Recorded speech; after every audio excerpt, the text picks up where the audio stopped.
For the last 5 years, Fortnite has been building up to a war between the Imagined Order and the Seven, which is finally kickstarted in Chapter 3. This conflict is 20 seasons in the making, and it's incredibly important you learn about the past because everything ties together to reveal the future of this season. On one side, we have the Imagined Order, obsessed with power and willing to do whatever it takes to keep it. They abduct people from infinite realities, erase their memories, and force them to fight each other for eternity. Fighting against them are the Seven, a group of vigilantes from across the universe, determined to take down the IO and free everyone suffering from the loop. They navigate through time and space using meteors, and this is exactly how Dusty Depot was vaporized in 2018.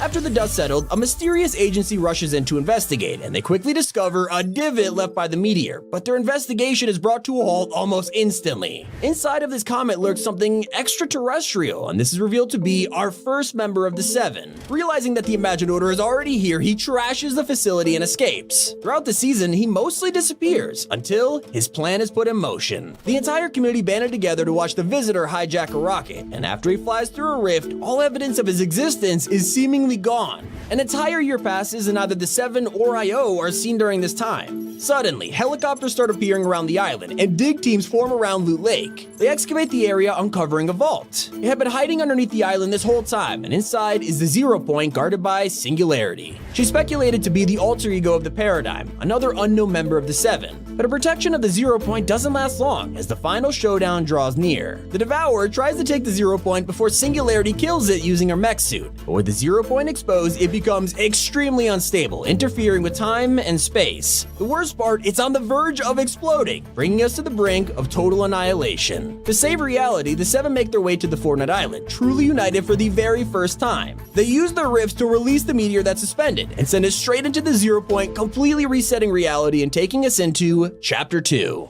Reality is reset, and the only thing we hear is radio chatter from the Imagined Order. They step back to allow the Seven to save the 0 Point, but then immediately regain control, forcing them into hiding. A small scout team named Ego is sent to the island to gather information. The Imagined Order has been hesitant to fully show themselves on the island, sending in disguised agents instead and working from the shadows. Fortunately for us, Midas's doomsday plan rifts us into the office of Agent Jones, finally revealing the true extent of the Imagined Order's operation. It looks oddly familiar, and we realize that after all these years, Jones has worn various disguises while doing work on the island. Right now he's in contact with Dr. Sloan, and his main mission is to limit the damage of the device. While this is just a glimpse of the Imagined Order, it is an impressive one. We can finally understand how big their organization is, and how they work very differently to the Seven. We don't see them again until the Devourer of Worlds event. With the 0 Point exposed once more, the Imagined Order is again faced with a difficult decision. This time they don't have the Seven to help them contain the 0 Point, so while they try to figure out a solution, they send in Agent Jones. He seals the hole left by Galactus and recruits the galaxy's best hunters to protect it. Despite the 0 Point being on the verge of exploding yet again, the IO has no solution in mind.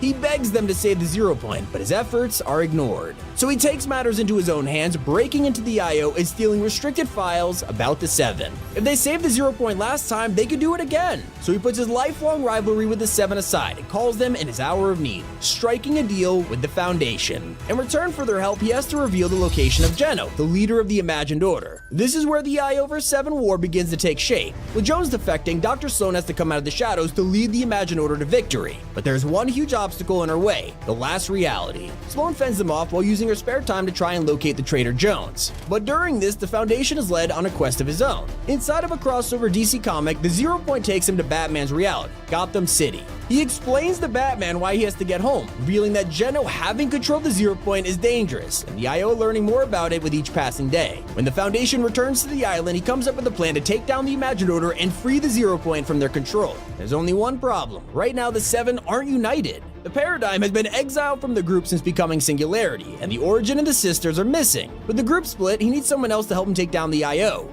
Jones. But unfortunately, Sloan has gotten to him first. Wake him up.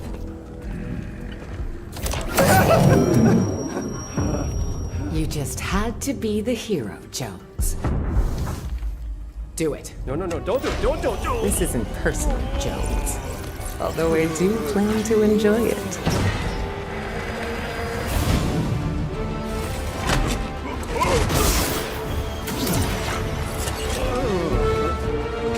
Impossible. I watched you die. I got over it. As they head to the main chamber of the bridge, the Foundation begins phase 1 of the plan. This is one of the first times we've seen the Seven make a move in the war for reality, and it is a big one. They turn off the gyro system, flipping the island. But before they can get to the final phase, a problem arises that they didn't account for. They're sent straight into the water and witness the island flip.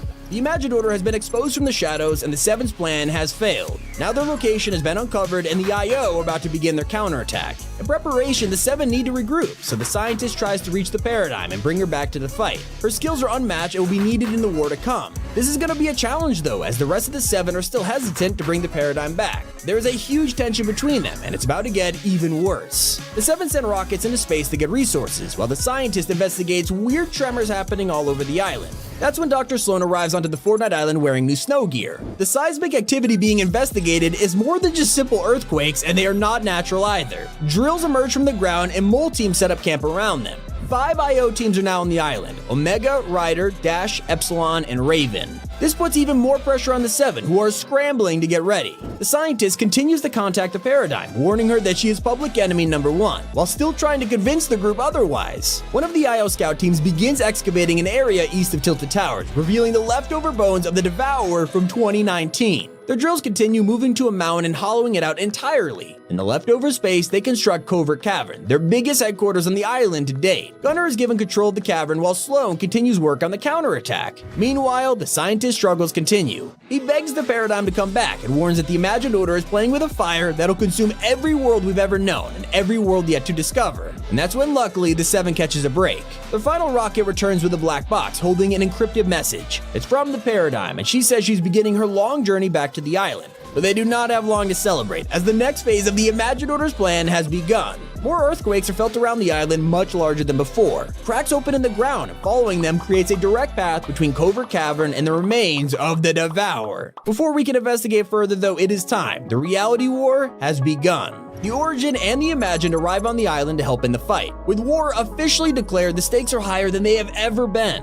Covert Cavern is turned into Command Cavern, and the IO's armada of blimps have been stationed around the map. The IO have taken over 80% of the island, claiming POIs as their territory and setting up checkpoints on the roads. Tanks patrol the areas, and new IO leaders like Kiara KO and Huntmaster Saber come out of the shadows. The Origin draws up battle plans while the scientist creates new weapons to fight the IO, like an anti-tank rocket launcher. And while everything seems to be in order, the Seven aren't just fighting the IO, they're fighting themselves. The Origin grows suspicious of the scientist's inventions, while the Imagined argues with the Foundation about her past. This is all while the Paradigm is on her way home, which causes even more tension between the group. They cannot afford to waste this valuable time, because Sloan and her army are growing stronger by the day. For the first week of the war, the IO blocks anyone from building, but the Seven's recruits work together to break the jammers, frustrating Sloan in the process. Except she has worked on a plan B, and with the IO currently tampering with the Devourer's remains, only one can imagine what kind of horrors that will bring. Luckily, the Seven are going to eventually make up. Tensions will still be high, but they'll find a way to put aside their differences and work together. Right now, they're attempting to reclaim the Daily Bugle, sending their army to fight off the IO and take back what's theirs. Over time, this trend will continue, and the Seven will claim the IO's tanks and outposts. The blimps won't be as lucky. They have no use for the Seven and will be shot down, crashing into POIs. These are the phases showing exactly how the Seven will retake the island, pushing the IO back to Command Cavern. And while we know how this part of the war will end, there's still so much left to be discovered. Who will truly win this war? Will the IO or the Seven suffer any casualties? Or will the war escalate to more than just fighting between humans?